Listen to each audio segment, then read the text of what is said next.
Hummingbird লেখিকা তাসমিয়া তাসনিন পিয়া পর্ব ১৯। Duplex বাড়িটির সামনে এসে গাড়ি থামালো আকাশ। গাড়ির পাশের সিটে বসে আছে অরা। চোখে মুখে ভয়, আতঙ্ক, দুশ্চিন্তা সবকিছু একসঙ্গে মিশে এক অদ্ভুত চাপা অস্থিরতা তৈরি করেছে। তার নিঃশ্বাসগুলো যেন বুকের ভেতর আটকে আছে। আকাশ এক চিলতে হাসি নিয়ে গাড়ি থেকে নেমে অরার পাশের দরজাটা খুলে দিল। বের হয়ে আসুন মেম সাহেব, মিষ্টি কণ্ঠে বলল সে। আমার ছোট্ট কুটিরে আপনাকে স্বাগত জানাচ্ছি। আকাশের এমন মধুর আচরণে মুহূর্তের জন্য হলেও ঠোঁটের কোণে একটুখানি হাসির রেখা ফুটে উঠল অরার। কিন্তু সে হাসি ছিল যেন ক্ষণিকের রোদ্দুর, ম্লান কাপা। আকাশ হাত বাড়িয়ে দাঁড়িয়ে আছে। অরার হাত ধরে তাকে গাড়ি থেকে নামাতে চায়। সেই বাড়িয়ে দেওয়া হাতটার দিকে তাকিয়ে কিছুটা থমকে গেল অরা। মনে হলো যদি আরিশ কোনোভাবে দেখে ফেলে। সেই চিন্তায় বুকের ভেতরটা মোচড় দিয়ে উঠল, গলা শুকিয়ে এলো। আকাশের চোখে কৌতূহল, মেয়েটার মুখে এমন ভয়ার্ত ছায়া কেন? আতঙ্কের গভীরতা আকাশের অভিজ্ঞ চোখে স্পষ্ট। তবু সে কিছুই জিজ্ঞেস করল না।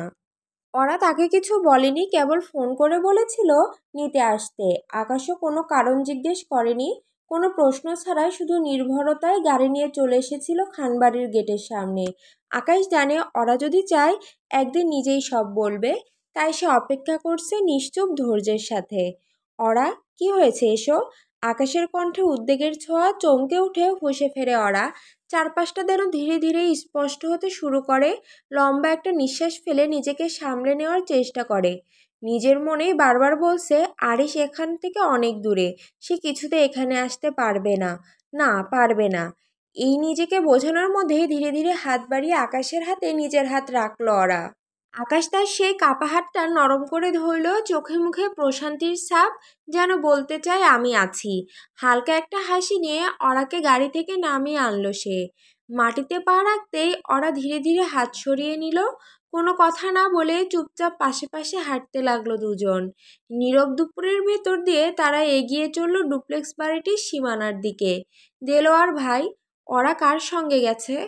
পরন্ত বিকেলের নরম আলোয় গেটের কাছে দাঁড়িয়ে আছে আরিশ। তার মুখ থমথমে, চোখ ঘোলা রাগের ছায়া। এলোমেলো চুল, অগোছালো পোশাক, অসাবধানী প্রমাণ দিচ্ছে দীর্ঘ সময় ধরে সে শুধু ছুটেই বেরিয়েছে। চোখে মুখে ক্লান্তি, কিন্তু দৃষ্টিতে আগুন। দুপুর থেকে শহরের সম্ভাব্য প্রতিটা জায়গা খুঁজেছে সে। ওর বাবার বাড়ি, বন্ধু বান্ধবদের বাসা, এমনকি কলেজ অবধি। তবুও কোথাও অরার কোনো হদিশ পায়নি। যেন মেয়েটা এক নিমিষে হাওয়া হয়ে গেছে। শেষ অবধি হাল ছেড়ে খানভিলা ফিরেছে সে। ভেতরটা অজানা এক ভয় আর ক্রোধে ভরে আছে। আর এসেই গেটের দারোয়ান দেলোয়ারকে চেপে ধরল। দেলোয়ার কিংকর্তব্য বিমুখ, ভয়ার্ত চোখে তাকিয়ে আছে আরিশের দিকে। আমি কিভাবে বলবো স্যার? কণ্ঠটা কাঁপছে তার। আমি তো জানি না উনি কার সঙ্গে গেছেন, কেউ এলে নামও বলেননি। আমি তো শুধু গেট খুলেছি। আরিশ দাঁতে দাঁত চেপে রাগ সংবরণ করার চেষ্টা করছে, কিন্তু শরীর তার কাঁপছে রাগে। মনে পড়ল তামান্না। হ্যাঁ, সে নিশ্চয়ই কিছু জানে। সব সময় তো ওর ছায়ার মতো লেগে থাকে। আর কোনো কথা না বলে দেলোয়ারকে পাশ কাটিয়ে বাড়ির ভেতর ঢুকে গেল আরিশ। দরজা খোলা ছিল, তাহলার সদ্যই ফিরেছে বাসায়। আরিশকে এমন তেতে উঠে হন্তদন্ত হয়ে ঢুকতে দেখে তাহলার চোখে ভীষণ অবাক ভাব। ভাইয়া, কি হয়েছে? Anything wrong? কিন্তু কোনো উত্তর নেই। আরিশ কেবল কণ্ঠে বজ্রগর্জন এনে চিৎকার করে উঠল, তামান্না, তামান্না, এদিকে আয় ফাস্ট। তালহা কেঁপে উঠল। ভাইয়ের এমন রূপ সে সচরাচর দেখে না। যত রাগেই হোক, তালহার সঙ্গে এমন তর্জন গর্জন কখনো করেনি সে। ভেতর ভেতরে একটা অজানা আশঙ্কা জন্ম নিচ্ছে তালহার বুকেও। আরিশের ডাক শুনে নিজের ঘর থেকে প্রায় দৌড়ে বসার ঘরে এলো তামান্না। চেহারায় আতঙ্ক, চোখে বিস্ময়। দরজার চৌকাঠেই দাঁড়িয়ে গেল কয়েক সেকেন্ড আরিশের হাতে ধরা পিস্তল দেখে। ওটা সে চেনে, আগেও দেখেছে। লাইসেন্সধারী অস্ত্র জানে সে। তবু আজকের পরিস্থিতি একেবারে আলাদা। আর সেই পিস্তলের হ্যান্ডেলে যেন জমে আছে ক্রোধের আগুন। আরিশের মুখের ভঙ্গি দেখে মনে হচ্ছে আজ কিছু একটা ঘটবে। তামান্নার মুখ শুকিয়ে এলো, ঠোঁট কাঁপে, গলা দিয়ে শব্দ বেরোয় না। তবে কথা বলতেই হবে, নয়তো আরিশ আরও রাগান্বিত হয়ে যাবে নিশ্চিত। জি ভাইয়া। কণ্ঠটা খুব নিচু, যেন একটা বাতাসও তা ছিন্ন করে ফেলতে পারে। ওরা কোথায় গেছে? কার সঙ্গে? তামান্না একটু পেছনে সরে যায়। চোখ বড় বড় হয়ে গেছে তার। কপাল বেয়ে নেমে আসা ঘামের ফোঁটাগুলো তার ভেতরের অস্থিরতাই জানান দিচ্ছে। কণ্ঠরুদ্ধ কথাগুলো জড়িয়ে যাচ্ছে। আমি জানি না ভাইয়া, ভাবি শুধু বললেন একটু বের হবেন। আমি আমি কিছু জিজ্ঞেস করিনি। আরিশ সামনে পা বাড়ালো এক ধাপ। বাড়িতে সবাই থাকতেও ওরা এভাবে পালিয়ে গেল কিভাবে? তার চোখ দুটো ঠিক যেন শিকারীর চোখ। ভয় নয়, বরং অন্যদের মধ্যে ভয় ছড়িয়ে দিতে চাই যেন। সাবিহা চুপ করে দাঁড়িয়ে আছে এক কোনায়, ঠোঁট চেপে রেখেছে। ইচ্ছে করছে অনেক কিছু বলতে, ঝাড়ি দিতে, কিন্তু মুখ খোলেনি, অন্তত এখনো না। তালহা কেমন গুটিয়ে আছে, এতক্ষণে সবকিছু তার স্পষ্ট হয়ে গেছে। অন্তত অরার সিদ্ধান্তের ধরনটা। সোফায় বসে থাকা তাসলিমা খাতুন ঠোঁটে বাঁকা হাসি টেনে নিচু স্বরে নিজের মনেই বললেন, ভালোই হয়েছে, আপদ বিদায় হয়েছে। এখন অন্তত সাভিয়ার সাথে আরিশের কিছু হওয়ার সম্ভাবনা আছে। তার মুখে সে অতৃপ্ত আত্মতুষ্টি যেন ছায়ার মতো বসে আছে ঘরের প্রতিটি কোণে। তালহা এগিয়ে এসে গলা নরম করে বলল, ভাইয়া ভাইয়া শান্ত হও। দেলোয়ার ভাইকে ঠান্ডা মাথায় জিজ্ঞেস করে দেখো, ভাবি যে গাড়িতে গিয়েছেন কোনোভাবে গাড়ির নম্বর দেখেছিল কি না। সেই সূত্রে হয়তো। হঠাৎ করে আরিশ থেমে গেল। ঠোঁটের কোণে এক চিলতে ঠান্ডা হাসি খেলল। তালহা চমকে গেল। এই অদ্ভুত হাসি সে চেনে না। আরিশ মনে মনেই কিছু হিসেব কষছে। দেলোয়ার তো কিছু একটা বলতে চেয়েছিল গাড়ির নম্বরের কথা, কিন্তু তখন তার রাগের আগুনে কিছুই মুখ ফুটে বলতে পারেনি বেচারা। চোখজোড়া হঠাৎ জ্বলে উঠল আরিশের। তালহা, দেলোয়ারকে ডেকে আনো এখনই। ঘরে মুহূর্তে শীতল একটা চাপা স্রোত নেমে এলো, যেন ঝড়ের ঠিক আগের মুহূর্ত। মেয়েকে খুঁজে পাওয়া যাচ্ছে না, এই খবরটা শুনেই যেন শরীরটায় হঠাৎ করে ঝাঁকুনি খেয়েছে রোকসানার। বুক ধড়ফড় করছে, নিঃশ্বাস নিতে কষ্ট হচ্ছে। নয়নাও পাশেই বসে আছে, চোখে মুখে গভীর দুশ্চিন্তা। মেয়েটা যেন এক লহমায় বড় হয়ে গেছে। অফিস থেকে ফেরার পরপরই সোলাইমান মল্লিক সব শুনেছেন। রোকসানাকে শান্ত করার যথেষ্ট চেষ্টা করেছেন। তার কণ্ঠে ভরসা, শান্ত এক ধীরতা। তুমি ভেঙে পড়ো না রোকসানা, দেখবে ওরা ঠিক ফিরে আসবে। আমি আছি না।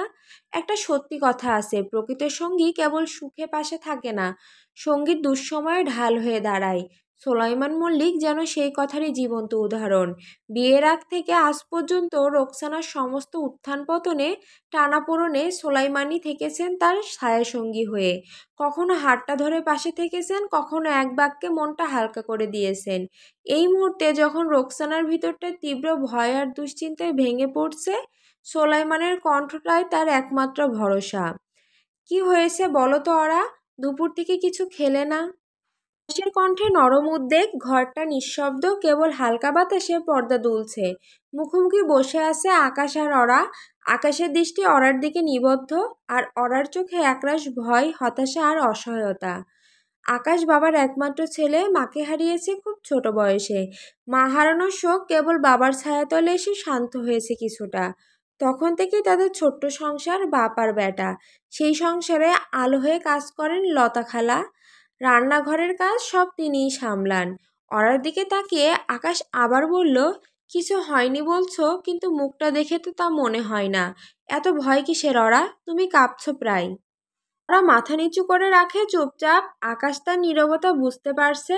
শোনো, আমি জানি না তোমার স্বামীর সঙ্গে কি হয়েছিল, কি হচ্ছে এখনো, কিন্তু এটুকু বুঝতে পারছি তুমি সুখী না ওরা। তোমার চোখেই তো সেই কথা লেখা আছে। আকাশের কণ্ঠ নরম কিন্তু ধীর। ওরার দু চোখ ছলছল করছে, শব্দহীন কান্নার বুদবুদে যেন ভিজে আছে তার চোখের কোণা। ঠোঁট কাঁপছে, কিন্তু কথা বলতে পারছে না। কিভাবে বলবে, কিভাবে সে বলবে যে তার স্বামী আরিশ একজন খুনি, এক বিকৃত মানসিকতার সাইকো, যার প্রেম মানে দখল আর ভালোবাসা মানে শারীরিক নির্যাতন। প্রায় রাতে ঘুমের আগে একটাই রুটিন, বৈবাহিক দর্শন। অরার শরীর মন কিছুই যেন তার নিজের ছিল না। এই সত্যি আকাশকে কিভাবে বলবে সে? আকাশ তার নির্জনতা বুঝতে পেরে শান্ত কণ্ঠে বলে, দেখা ওরা, আমরা তো বন্ধু তাই না? বন্ধুদের মাঝে লুকোচুরি থাকার কথা নয়। আমি যদি তোমার কোনো কাজে আসি, তবে তো বন্ধুত্বের মানে হয়। সে এক হাত বাড়িয়ে অরার মাথায় আলতো করে হাত রাখে, আশ্বাসের মতো। স্নেহে চুলে হাত বুলিয়ে দিতে দিতে বলে, রনি কল করছিল, আরিশ নাকি সব জায়গায় তোলপাড় করছে তোমার খোঁজে। এই কথায় যেন বিদ্যুৎ খেলে গেল অরার শরীরে। সে আচমকা নড়েচড়ে বসে পড়ল, গলা শুকিয়ে এসেছে ভয়ে। যদি এখানে চলে আসে? তার চোখে আতঙ্ক ঝলসে ওঠে। আকাশ শান্ত গলায় বলে, আসলেও কিছু করতে পারবে না ওরা। তুমি চাইলে কেউ তোমাকে জোর করে কোথাও নিয়ে যেতে পারবে না, আমি আছি তোমার পাশে। ওরা তাকিয়ে থাকে আকাশের চোখে, তার ঠোঁটে একটা তিক্ত হাসি ফুটে ওঠে, ছায়া আর কান্না মিশ্রিত।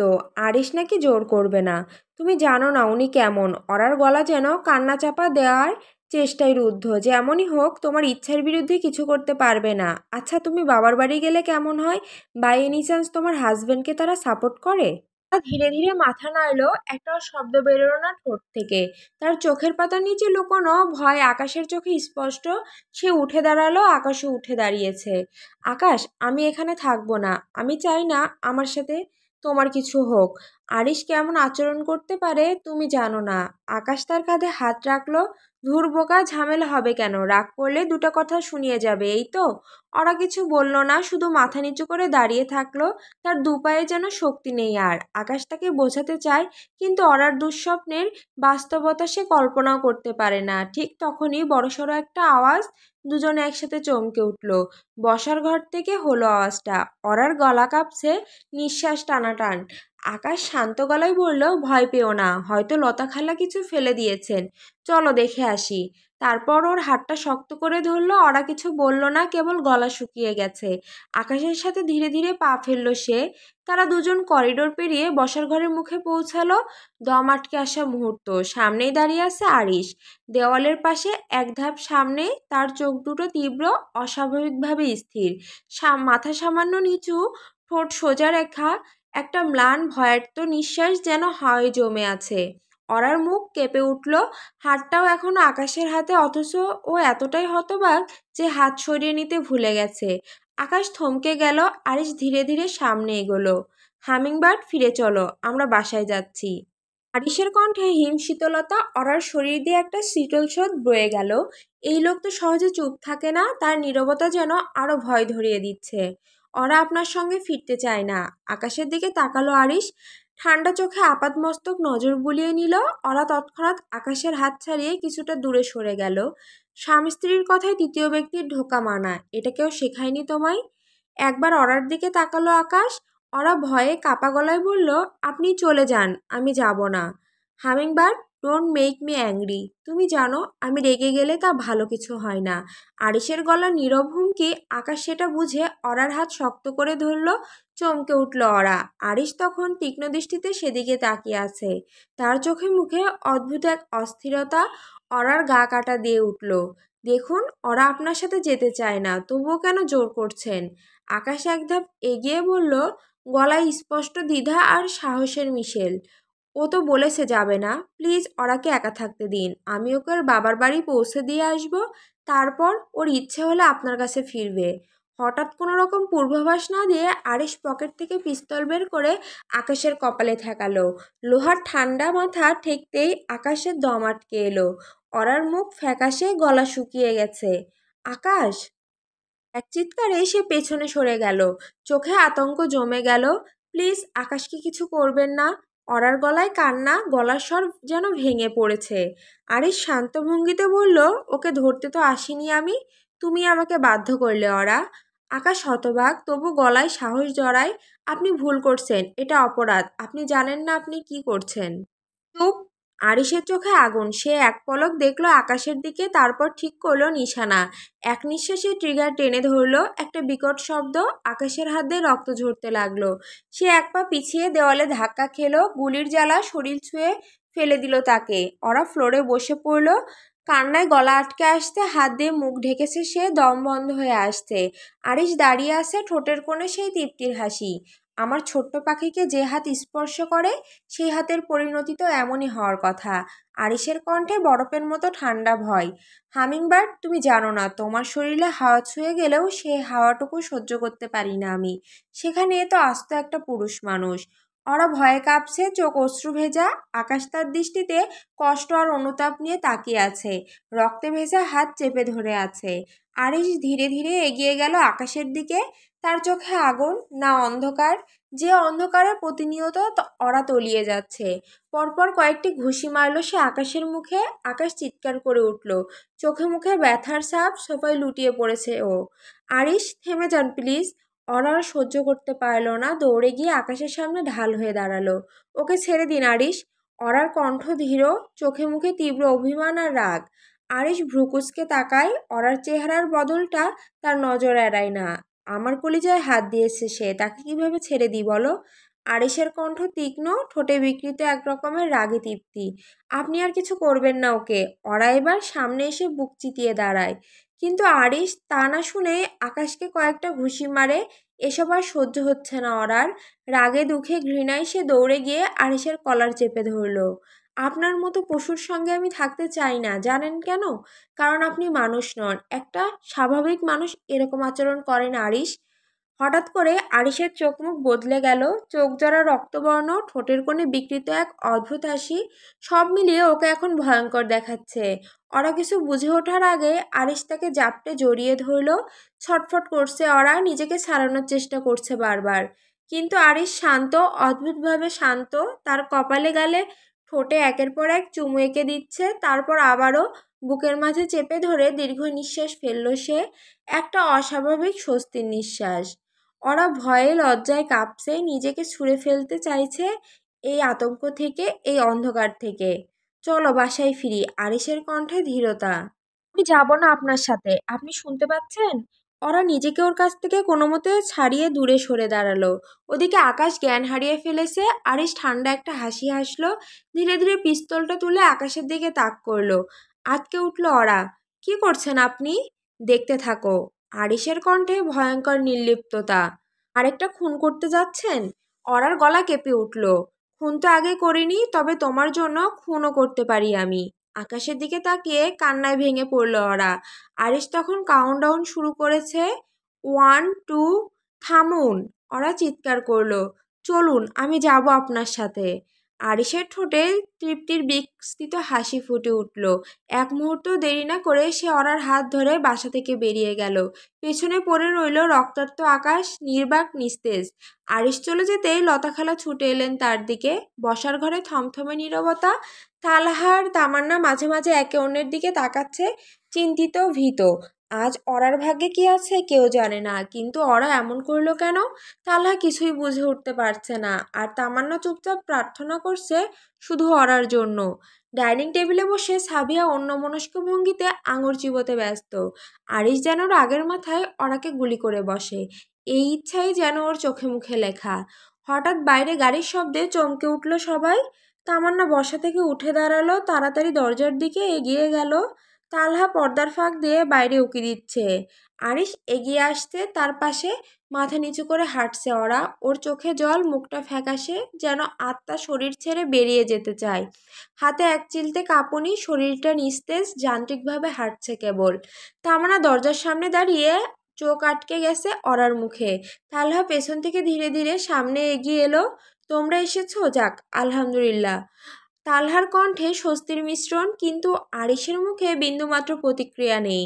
চোখে একরকম স্থির শূন্যতা। সে একটু না থেমে অরার হাত ধরে সোজা সিঁড়ি বেয়ে দোতলার দিকে রওনা হলো। তালহা চুপচাপ দাঁড়িয়ে থাকলেও তামান্নার ঠোঁট ফসকে বেরিয়ে এলো, আল্লাহ ভাবিকে রক্ষা করো, কে জানে আজ কি অপেক্ষা করছে ওর কপালে। মানে? তালহা ঘুরে তাকালো, কণ্ঠ থমথমে। ভাইয়া কি ভাবিকে, মানে ভাবিমাকে মারধর করে তামান্না? তামান্না কাপা চোখে তাকালো ওর দিকে। চুপ করে থাকলে আরো বাজে কিছু ভেবে ফেলতে পারে তালহা। এমন ভাবনায় কথাগুলো বেরিয়ে এলো। ভাইয়ার ডক্টর দেখানো উচিত তালহা ভাই, আপনি কয়েকদিন থাকুন, সব বুঝে যাবেন। তালহা দীর্ঘশ্বাস ছাড়লো। আরিশের ছোটবেলা, বর্তমান, তার অস্থিরতা সম্পর্কে তালহাও একটু আধটু শুনেছে, কিন্তু সমস্যা এতদূর গড়িয়েছে সেটা জানতো না। চোখ তুলে সিঁড়ির দিকে তাকালো তালহা। ধীর পায়ে উঠে যাচ্ছে আরিশ, আর পেছনে মৃতপ্রায় পাখির মতো হাঁটছে ওরা। ঘরে ঢুকে দরজা ধাক্কা দিয়ে আটকে দিল আরিশ।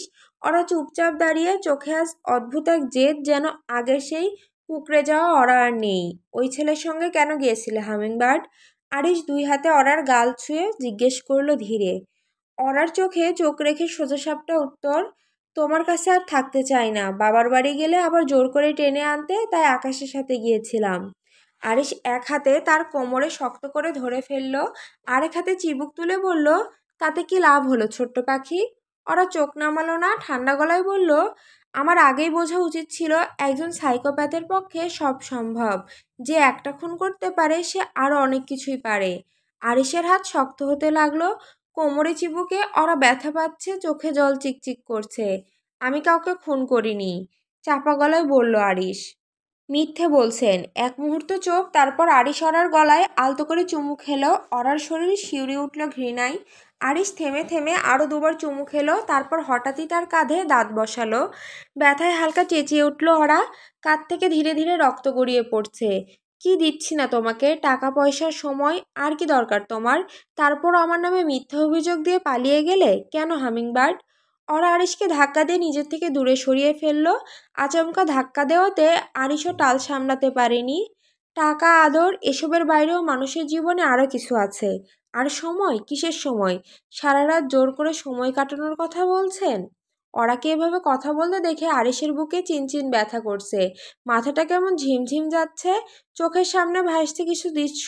এভাবেই আরিশের মা তার বাবার সাথে ঝগড়া করতেন, বিনা কারণে ভদ্রলোককে অপবাদ দিতেন, গলা উঁচিয়ে কথা বলতেন।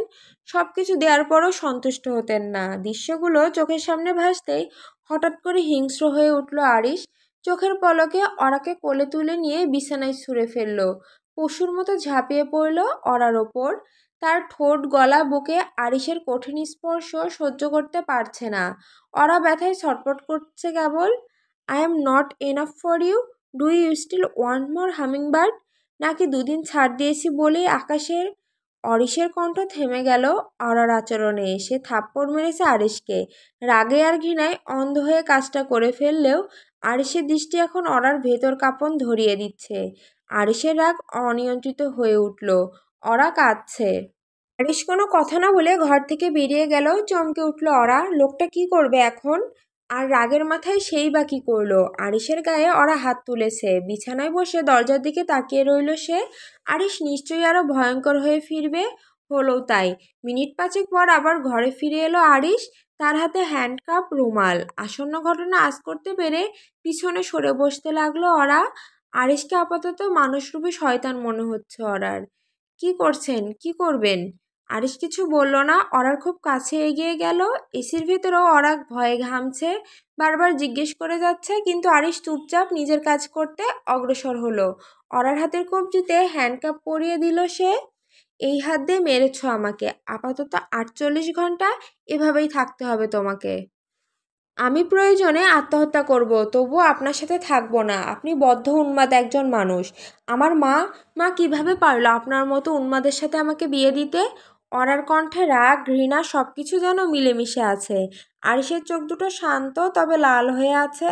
অরার কথা শুনতে ইচ্ছে করছে না তার। এই মেয়েটা আজ তাকে নিজের মায়ের দেওয়া আঘাতের কথা মনে করিয়ে দিয়েছে। আরিশ রুমাল দিয়ে অরার মুখ বেঁধে ফেলল। অসহায় দৃষ্টিতে তাকিয়ে আছে মেয়েটা। এভাবে যন্ত্রণা দেওয়ার থেকে মেরে ফেললেও তো পারে। আরিশ শক্তভাবে অরার কোলে মাথা রাখলো। সোজা হয়ে শুয়ে অরার মুখের দিকে তাকিয়ে নিচু কণ্ঠে বলল, তুমিও আমাকে ছেড়ে চলে যাবে হামিংবার্ড?